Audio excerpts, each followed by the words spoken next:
સ્વામી વિવેકાનંદ જન્મદિવસની ઉપલક્ષે આજે Surat municipal corporation દ્વારા શહેરમાં વિવિધ કાર્યક્રમોનું આયોજન કરવામાં આવ્યું હતું।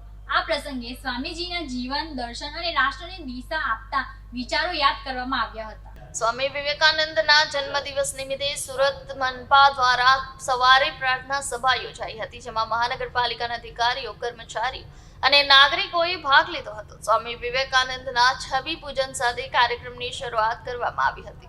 યાદ કરો તો 1863માં કોલકાતાના એક પરિવારમાં જન્મેલા નરેન્દ્રનાથ દત્ત સ્વામી વિવેકાનંદ આધુનિક ભારતના આધ્યાત્મિક અને સાંસ્કૃતિક પ્રણેતા માનવામાં આવે છે। માત્ર 25 વર્ષની ઉંમરે સંન્યાસ ધારણ કરનાર સ્વામીજીએ 1893માં શિકાગો ખાતે યોજાયેલ વિશ્વ ધર્મ પરિષદમાં ઐતિહાસિક ભાષણ આપીને ભારતીય જ્ઞાન અને આધ્યાત્મિકતાનો દુનિયાભરમાં ડંકો વગાડ્યો હતો। સુરત મનપાના મેયરે આ પ્રસંગે કહ્યું હતું કે સ્વામી વિવેકાનંદનું જીવન યુવા પેઢી માટે પ્રેરણા સ્ત્રોત છે।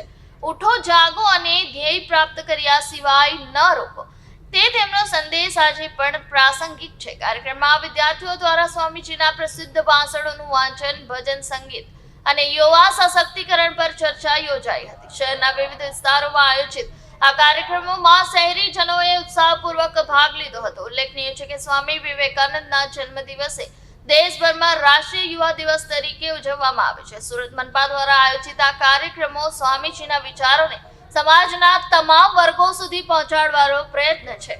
12 જાન્યુઆરી વિશ્વ ગુરુ સ્વામી વિવેકાનંદની જન્મ જયંતિના દિવસે સુરત મહાનગરપાલિકામાં દર વર્ષે પરંપરાને ભાગરૂપે અમે સૌ જનપ્રતિનિધિ દ્વારા વિવેકાનંદની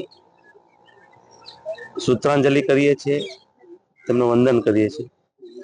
સ્વામી વિવેકાનંદજીના સૂત્રો આજે પણ ભારતના નહીં પણ વિશ્વના યુવાઓને પ્રેરણા આપે છે।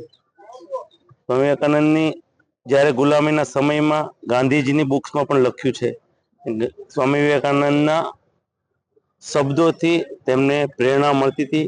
આજે પણ યુવાઓને પ્રેરણા મળે છે। સ્વામી વિવેકાનંદને આજના દિવસે મારે સમગ્ર યુવાઓને એક જ અપીલ છે, હજી પણ સ્વામી વિવેકાનંદને આપણે વાંચવા જોઈએ।